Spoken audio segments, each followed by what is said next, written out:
Hey everyone, my name is Alex Perkins, and this is my midterm for Northeastern's summer 2026 web development class. The goal of this video is simple, to reflect my understanding on all the topics we've covered in the class up to this point by walking you through the full modern web development stack in about 30 minutes. I will go through the big picture first using a mental map, which you can see on the screen here. And then after that, I'll cover all the main concepts in an overview and then go deeper on one of them and then finish with a live coding demo. With that said, let's begin with the concept map. Now, everything in web development, every app, every website, every button you've ever clicked on, follows some similar version of this flow. You've got three basic layers. You've got the first as being front end. This is what lives in the browser. It's what users see and interact with. Inside the front end box, there's three things or languages the browser understands. The HTML, which gives the page's structure, the CSS, which focuses on the aesthetics like styles and layouts, and then JavaScript, which makes the page interactive, so it responds to what you do. The second layer is backend. This is a server running somewhere that handles requests from the browser and talks to the database. In our class, we use Node.js with the framework called Express. When your browser asks for data, the backend is what answers. Now, the third layer is a database. This is where information is stored, so we don't have to recreate the same information again when we leave and come back. We used MongoDB, which keeps the data as documents. Now, here's the part that makes the stack stand out. JavaScript runs at every single layer. It runs in the browser on the front end. It runs on the server via Node on the back end. And also the MongoDB queries are written in JavaScript style syntax. Other stacks may have multiple languages like Python, SQL, and JavaScript, each to handle different layers. Here, we're unique in this case where we're using one common language here end to end. Now, we've gone over the three layers, so we'll go over the interactions between them a bit more. The front end and back end talk to each other over HTTP, the same protocol your browser uses to load any web page. When your JavaScript calls fetch to get some data, it's making an HTTP request. So things like get if you're asking for data, or post when you're sending new data to be saved. The backend then responds via a HTTP response, which could be the actual HTML or CSS files, or it could be the JSON data when fetching from an API. The front end takes that file or data and renders it on the page. Now, between the backend and the database, the backend talks to MongoDB using the MongoDB node driver. It's basically a library that lets your server code run database queries and get results back as JavaScript objects. And that's pretty much the whole picture. We talked about the three different layers, we talked about their interactions, and that covers the stack that we're using over this concept map. The next segment, I will go over the overview, going over all the concepts we've learned in class up to this point. Thank you. All right, let's walk through each of the topics. I'm going to give you a high-level explanation of every major concept from this class and show you how they connect up to this point. Let's start at the very top. What's shown to the user? When we talk about HTML and CSS, we're talking about really the skeleton for the web page and the design of it. So HTML is the skeleton or the framework of the web page. It gives the page its structure using tags. Things like headings, paragraphs, images, links, forms, and so forth. Everything on a web page is made of tags, and those tags are hierarchical. You open a tag, put content inside it, and close it. They have to be properly nested. You can't open a div, open a paragraph, and then try to close a div without closing the paragraph first. Like that kind of nonsense is not going to be accepted by the browser. The CSS is what makes the framework or the skeleton look like something. So think of the controls layout, the fonts, the colors, the spacing, and responsiveness. With CSS, you can say things like, make this element take up half the screen, or center this picture, or center this text, change this button's color when someone clicks on it or hovers over it, right? Now, with that said, one thing worth mentioning is a tool called the W3C validator. Our Professor John emphasizes constantly. When you write HTML, you should run it through the validator to make sure it's following the web standards. A lot of AI-generated code apparently fails this check, which is one reason why knowing how to write it properly by hand matters.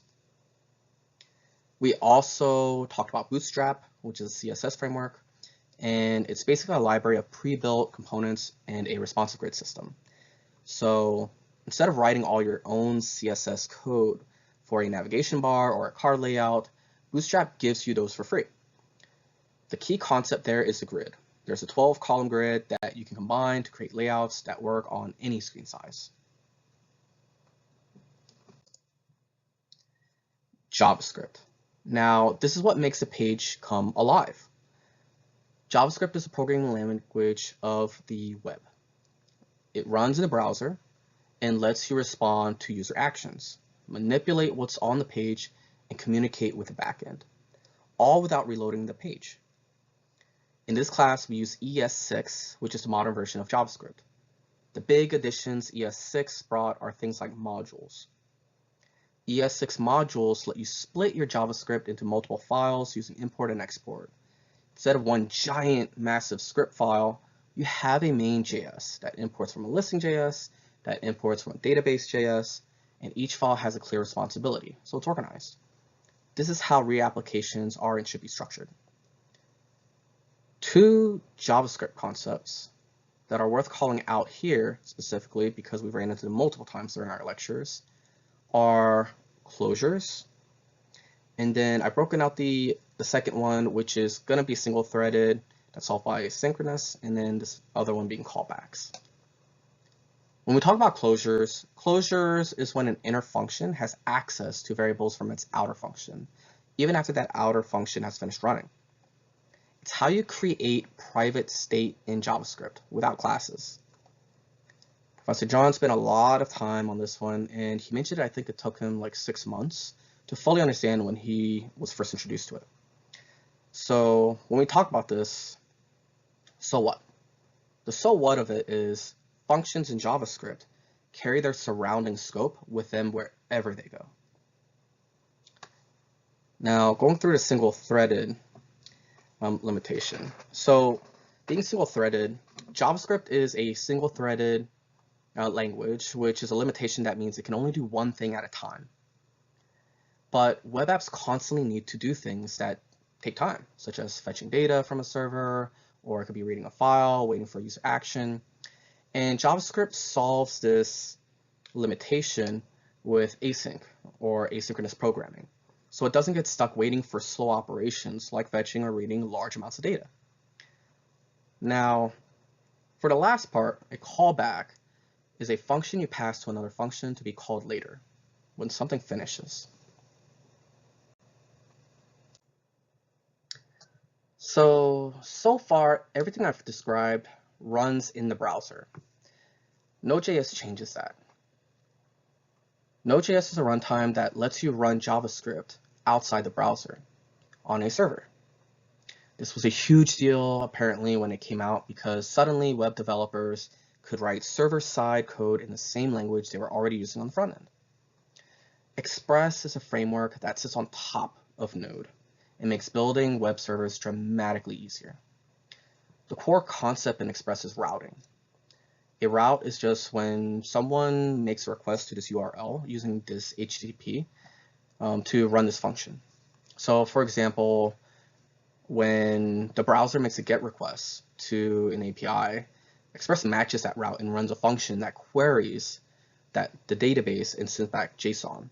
When someone submits a form to post the API item, Express runs a different function that creates a new record. Express also handles serving your front-end files.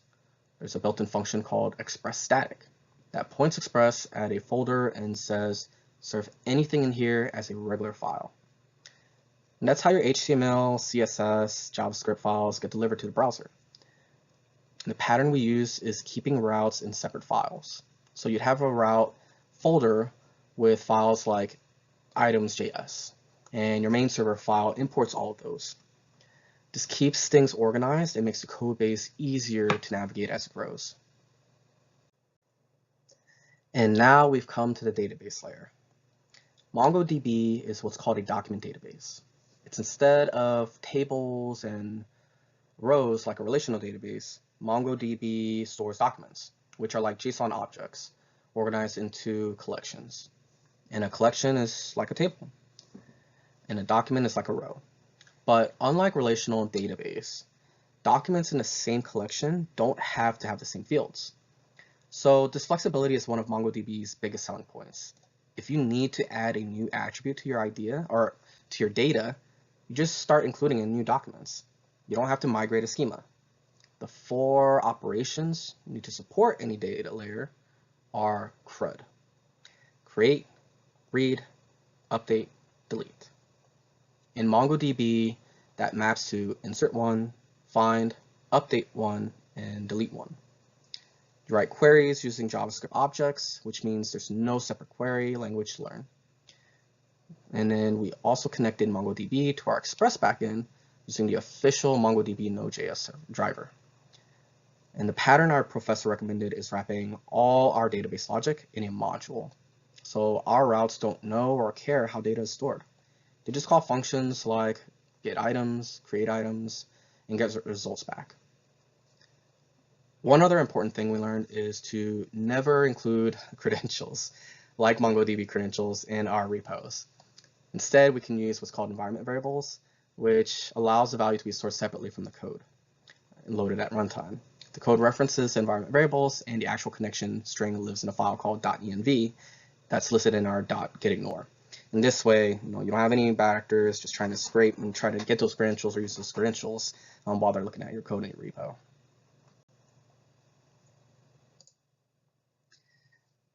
Now for React, we just started learning React this past week or just recently, so I'll give you a high-level picture of what we learned so far up to this point.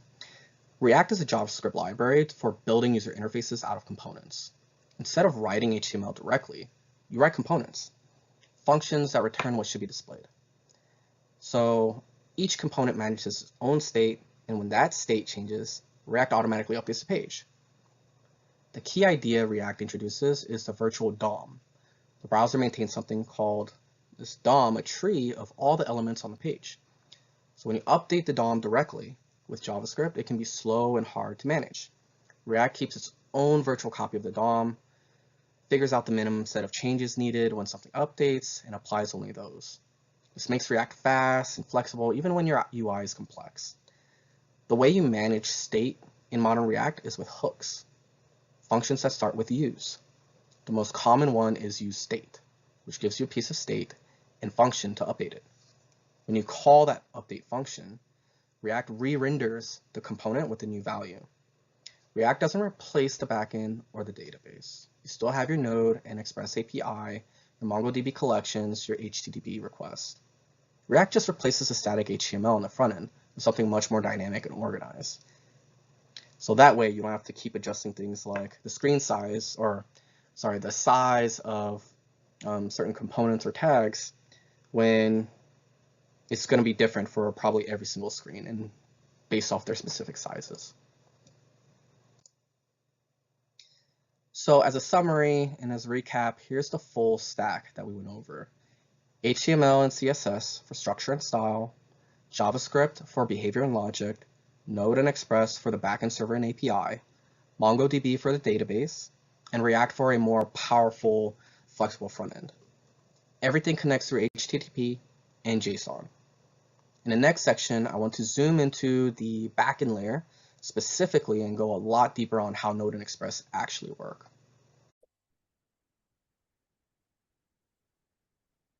All right, let's go deep.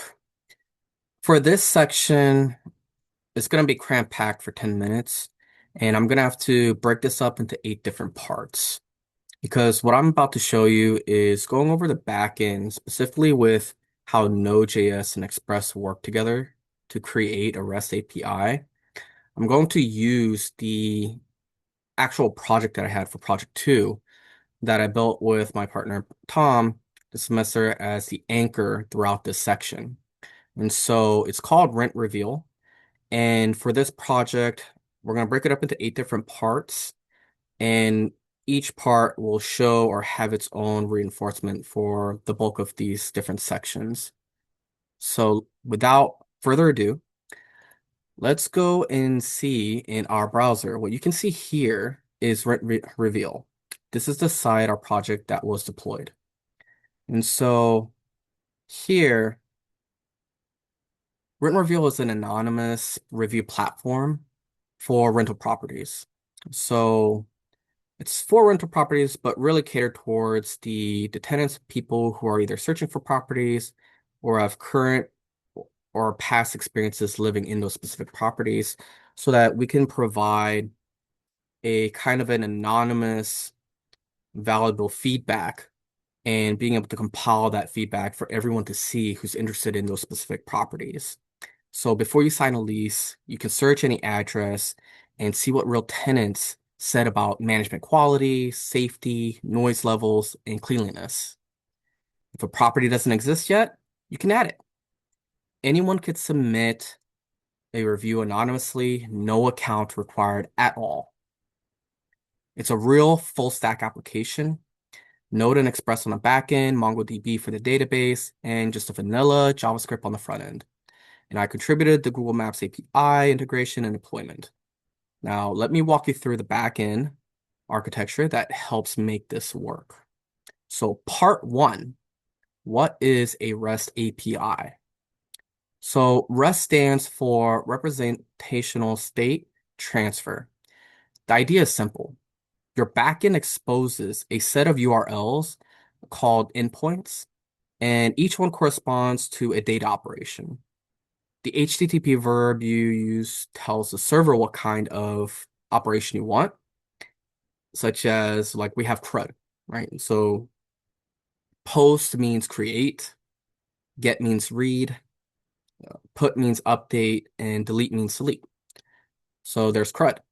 For Rent Reveal, our full API surface looks like this. So we have get API properties, which searches for properties and optionally filters by address. We also have get API properties ID. It adds a new property if that property doesn't exist yet. And then post API properties, add a new property that doesn't exist yet, and the list goes on.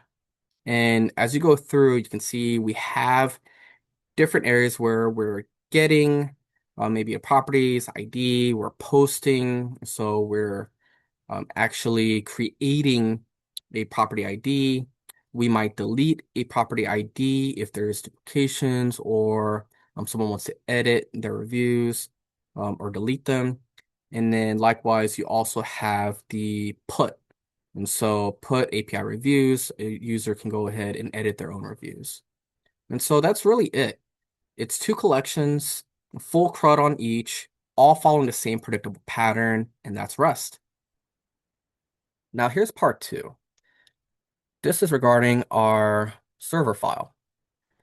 Every Express application starts the same way you import Express. Create an app instance, configure middleware, mount your routes, and start listening. So here at the top, we can see where we're importing Express from Express, right? Notice how there's the port comes from an environment variable first with 3000 as a fallback. And so here, this is important for deployment because when rent reveal turns or runs on a render, the hosting platform assigns its own port.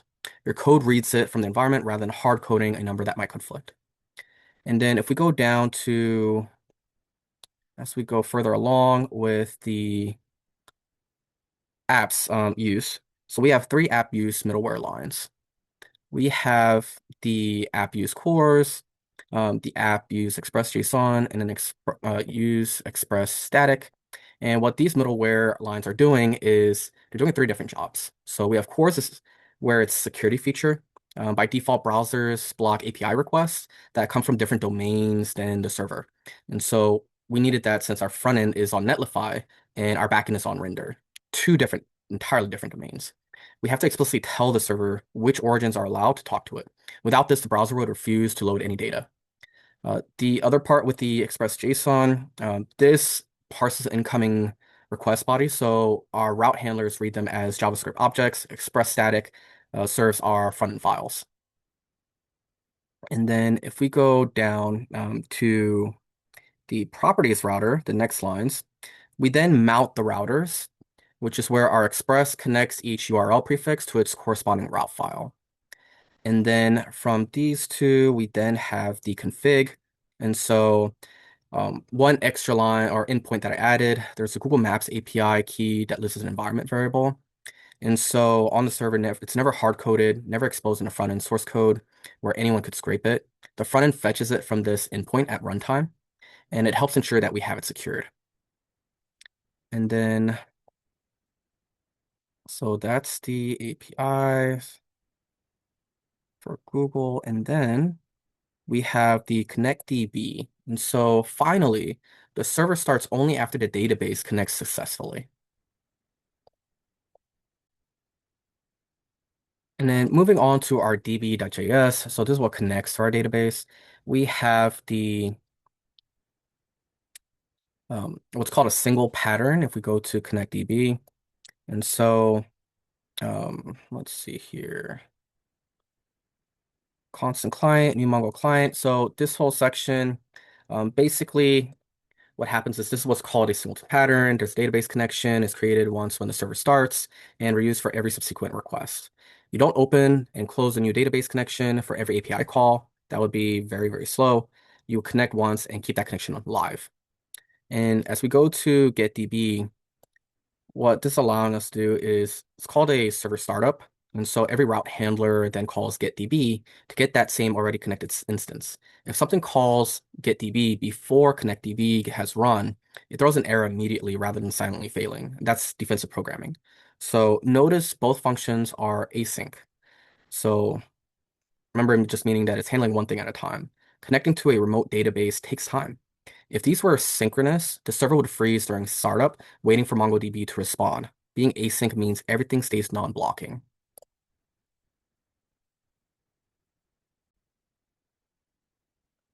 And now we're at the properties.js. And so in our routes folder, this is where the real work actually happens. And so let me walk you through the key routes. So here, what we have is when a user types an address into the search bar, the front end sends a GET request to API properties, let's say some address, right? 447 Park Drive, as an example. This route reads that query parameter, builds a MongoDB filter using our regex, which means it matches any address containing that string, case sensitively, and returns all matching properties as JSON. Notice the try and catch.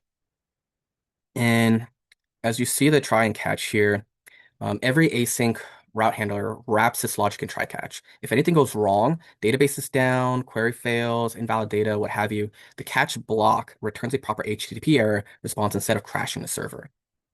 And then as we go to the post, what we'll see is that when a user adds a property that doesn't exist yet, the front end posts that or creates that address data in the request body. This route builds a new property document with zeroed out average ratings ready to be populated as reviews come in and insert it into MongoDB. It responds with a 201, which is the HTTP status code for created, along with the new document, including its generated ID. Now, here is our reviews.js. And so this is the piece of the code base I find most elegant, I guess you could say, and it's worth understanding in detail. So every time a review is created, updated, or deleted, this function runs automatically. It fetches all reviews for that property, recalculates the average for each in every rating category, and updates the property document in place. This means the property document always has up-to-date average scores stored directly on it. When the front end loads a property page, it gets the averages immediately without having to aggregate across all reviews on the fly. That's a deliberate data design decision, trading a little extra work on writes for much faster reads. And so as we go through, we have what's this average function, and it's a great example of JavaScript's functional style. It uses reduce to sum up all the ratings for a given field and divides by count. So as we go through, there's this question mark zero, and handles the case where a rating field might be missing. It defaults to zero rather than making the math break. And if we go through the post, what happens is that if we insert a review, it'll recalculate the averages and respond. Those three lines, going from the constant DB collection and also await recalc ratings and res status. This is where the three lines of logic come in, where it's clean, sequential, each state awaited, so nothing runs out of order.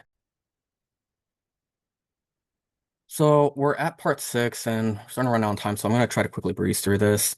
And so to go over the full request cycle, let me show you how these requests happen live. When the property pages loads, when the network tab, you can see a GET request to API properties appear immediately. And so let's see. You can see here, and there's the properties. And so as we click on this, there's the front end calling our Express backend, which queried MongoDB and sent back every property as a JSON array. If I click on it and open the response tab, this actually shows basically each and every piece that came out of the database. All right. And so this is the actual data that came back. Every property you see in this list came from that one request. Now, if I type in an address, let's say 447 Park Drive, just an example, see that there's another get, and it actually mentions that specific address, and no properties are found. But if we do, let's say another one, and 60 Parkman, you see another example of a get. And so what we see here is uh, a second that a request appears, a get comes up. Same endpoint, but now with the search parameter. Express takes that, builds a regist filter, and MongoDB returns the matching properties. Now, if we go to the actual upload, when we submit a review, let me show you the other side, creating data instead of reading it. So one, we just have to add this up. So we'll just say Park Drive, create a new one. Let's say Boston, say, I think 215. Doesn't have to be perfect. And then we just bring up, you know, random parts, convenient, but not clean. All right, something like that. We'll submit anonymously, and you can see instantly where it got posted with the reviews, and it also fetched that data. And so one, the user fills out the review form of the submit reviews page, enters star ratings for management, and so forth, click submit. Now on this page, the front end JavaScript packages that data into a JSON object and calls fetch with a post request.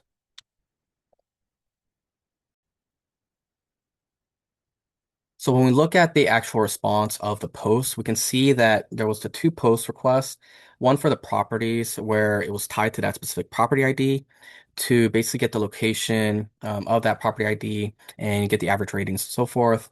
And then you also have one for the reviews where it's actually like the individual review itself, where one property could have multiple reviews.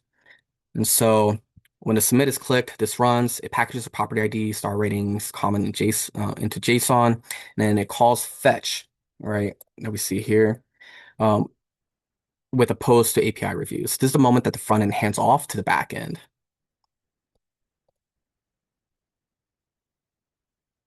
So we can show you exactly where Express catches this on the back end. And really, this request travels over HTTP over to our backend server on render. Express matches it to the post route in reviews.js. And the Express JSON middleware has already parsed that request body into a JavaScript object. And from there, as we've kind of seen from the JS files, like the route handler creates a new review document, inserts it into MongoDB, then it calls recalc ratings, which fetches all reviews for that property and recalculates all 5 average scores. From there, the MongoDB confirms both operations, the route responds with 201, and the new review document. And then we get to the next part with the front end receives a success response and updates UI. And if I submit a review, we saw that the post request appeared and clicked on it, and the response tab showed it to one on status, a new review document, and it was created in MongoDB. So, with that said, why this architecture matters is because this pattern of Node and Express are a as a REST API sitting between your front end and your database. It's a backbone of almost every web application. Um, and that we'll see professionally. The front end doesn't know MongoDB exists. It calls endpoints, gets JSON back. The database doesn't know or care whether the client is a browser, mobile app, or so forth. The backend is a translator in the middle. And because it's a clean API, you can swap out either side independently. We're already doing exactly that. This week, we started React, same backend, same MongoDB, same API endpoints, completely different front-end approach. The architecture held up without a single change to the server code. And that's the power of building things the right way from the start. Okay, so to the live demo, let's build something from scratch. I'm going to create a mini web app that includes a Node and Express server with one API endpoint, and a front end that fetches it from it and renders the result. It's the same pattern that powers rent reveal, just stripped down so every piece is quickly visible. The first thing I always do when I start a new project is initialize it. So I'm going to go to the terminal. Let's do view terminal, and we're going to say npm oh, initialize. That creates a package JSON file. Think of it as a project's ID card. It lists the project name, version, most importantly, dependencies. The Y flag just accepts all the defaults, so I don't have to answer a bunch of questions. Then I install Express. And so we're going to do npm install Express. And that pulls in the Express framework and adds it to my dependencies. You can see it up here in package JSON under dependencies. One thing I always add manually is the line in the package JSON.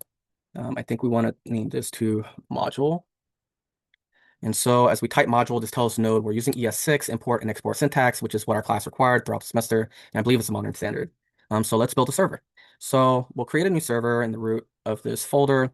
What we'll do is we're going to create, let's see, server.js.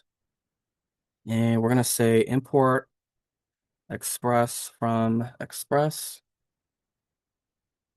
And so this is the ES6 import syntax. We're pulling the Express library we just installed. And so next I create the app and set the port. So constant app equals, yep, constant port. There we go. Try to be consistent here. And so Express creates the application instance. This is a core object everything runs through. Port is just a number the server will listen on. Now I need to have some data to serve. And so in a real app, this comes from MongoDB. For this demo, I'll keep it simple in a hard-coded array. And so what I'm going to do is just kind of copy an array I already just wrote down, so I don't have to start from scratch here. And so what we have is HTML structure, CSS style, kind of like the topics that we went over in a previous slide during this presentation. And so we have the 6 objects, each with a name and a role, and this is the data the front end is going to fetch and display. So next is the middleware. We want app use express static public.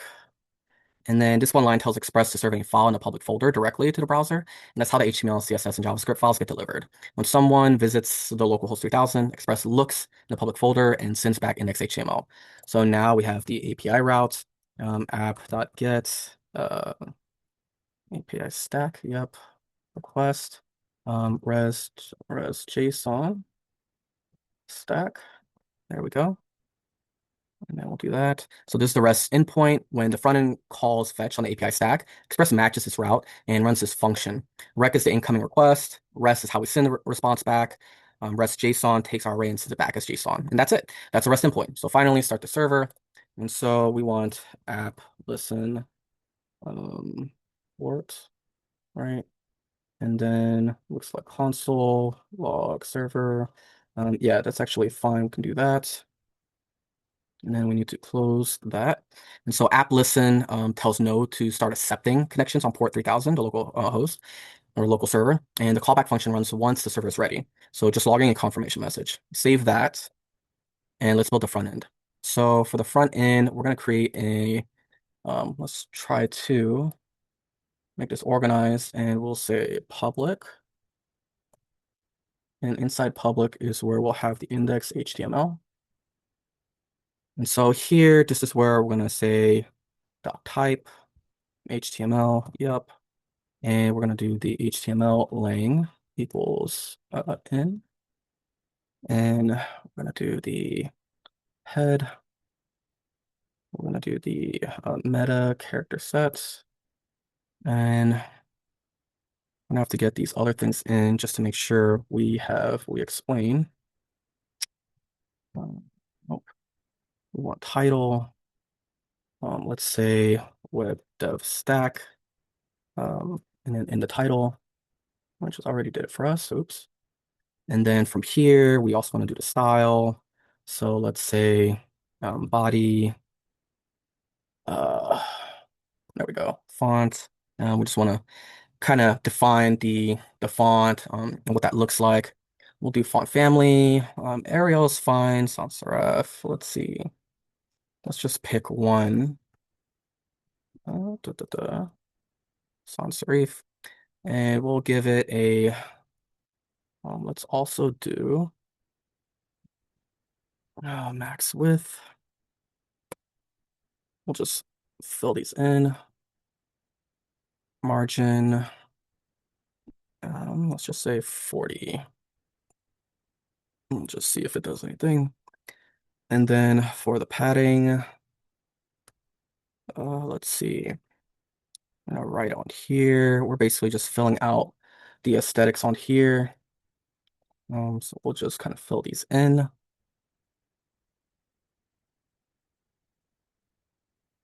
Or run out of time. We want to also have style ended. We have the head close. The we have the body. Oh, and the body, of course. And so we ended the header. We want the body. Yeah, and then we said we want the web dev stack that's listed on there. We have, all right, looks like the HTML, CSS. Okay, I think it has all the individual lines. And so with that said, we'll see how this looks. And ultimately, the standard HTML5 structure, I'm just following through these is what I'm just trying to quickly go through during this session. And in the head, I have a title and some basic CSS line inline. Nothing fancy, just trying to make it readable, something to show up and easily see. And the body is a heading, and we have like a list of items here. And so we're just trying to show that stack list, and JavaScript is going to populate it. And so the last line is the script tag, where did I not put script tag?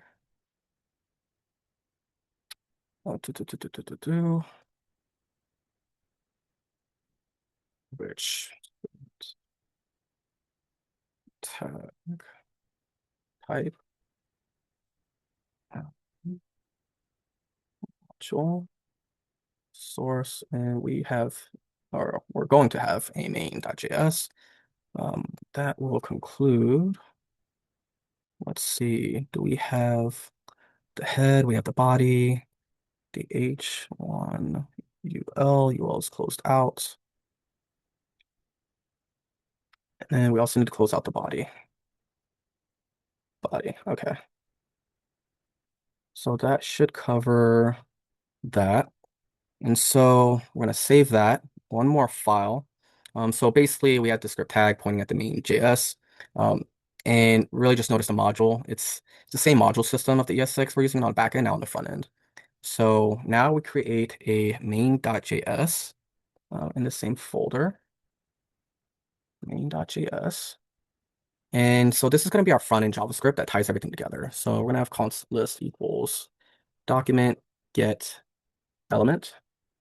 Oop, get element by ID. Let's see, stack list. And then first I grab that list, and we're gonna do a async function fetch stack. And then we have the response to stack, perfect. We're going to do items for each item. And then we're gonna add a constant line. List appendix child. So for each item in the array, I'm gonna create a list element, set it contents using a template literal, the item name and role in a span, and append in the list in a DOM. This is a vanilla JavaScript DOM manipulation, no frameworks needed. And then last line is going to have a fetch stack, just calling the function immediately when the script loads, save that. Now let's run it. And so what we're gonna do is say node server.js. Oh, and what did I do? So the term node is not recognized. So let me troubleshoot this real quick. I might have forgot something. When running live demo, have, oops, let me see here. I have to copy this over.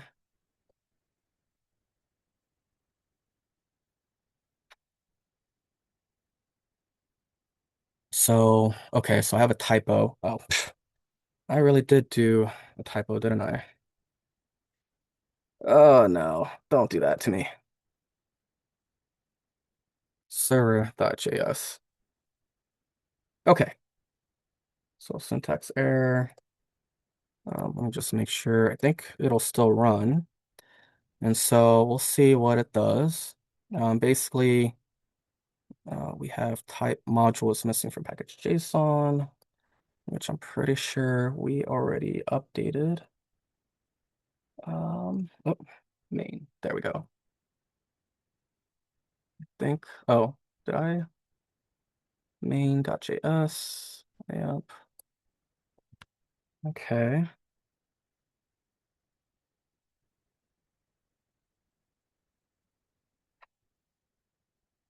Shoot.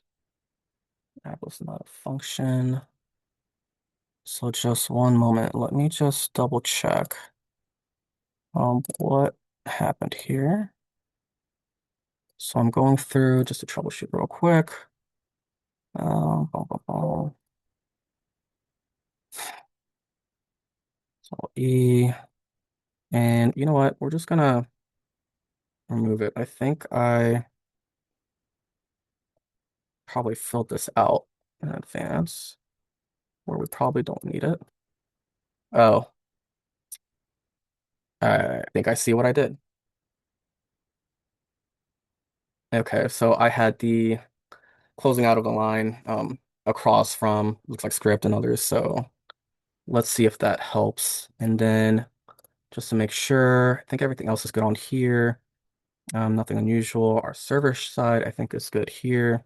So I'm going to try to run this one more time. Public or fetch stack, entry async fetch stack, constants. Oh, I see. Oh, I was missing a bracket. Okay, so that should help. And I also need to close this out, I believe. Um, and that should, there we go. So that helps it. So let's see here. I might have prematurely, let me see, updated this. We're gonna check if this actually solves the problem. Maybe it didn't like that. Nope. So server.js. There's no errors. Node server. There's an app list.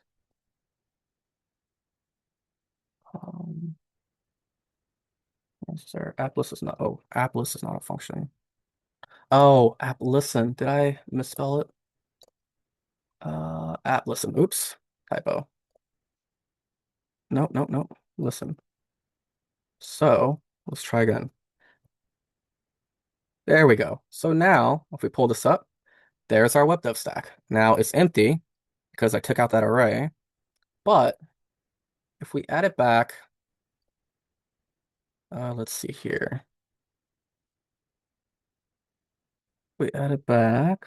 So we had our stack, the public port, and our main um, items, line, text, HTML, and we span. I don't think we have span on here. So API stack, items for listen.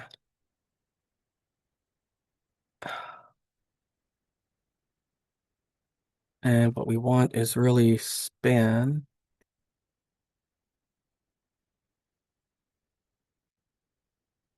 Yes. So let's try that. Control C.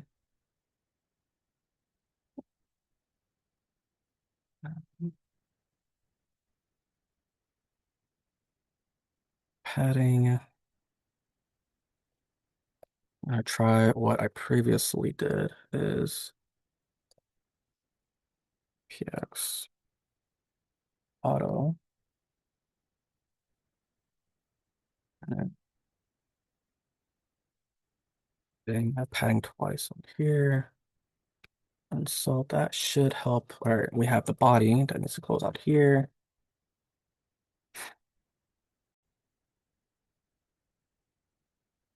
Okay, my laptop restarted, but I was able to figure out what happened in my live code. And so what happened was I had this variable called stack, and stack was already being confused with being rewritten um, based off a given um, like we have this stack already that's defined here. And what we ended up doing was actually trying to rather than create this list and reflect that, it was just replacing it. And so all I did was just update this to be items. And so what this is going to do is it's waiting for that response that's coming from the backend to pull this array that we've outlined here. And so as it gets that, it's going to wait for that response and fill this item out. And so this item will take each line and with each line fill that element from that array. And that's all it needed was basically just have this where the item was being reflected here um, for the items because stack was, we said items, but then this was not called items. We had like stack here instead. And so it wasn't just aligned here. And ultimately we just needed to align. And so it knew what to wait on as far as the response, where to actually fill that response for that items given on this this front end for JS. And that pretty much covers it. So with that said, just as a recap, the page loaded. And so what I'll show, which I didn't show, is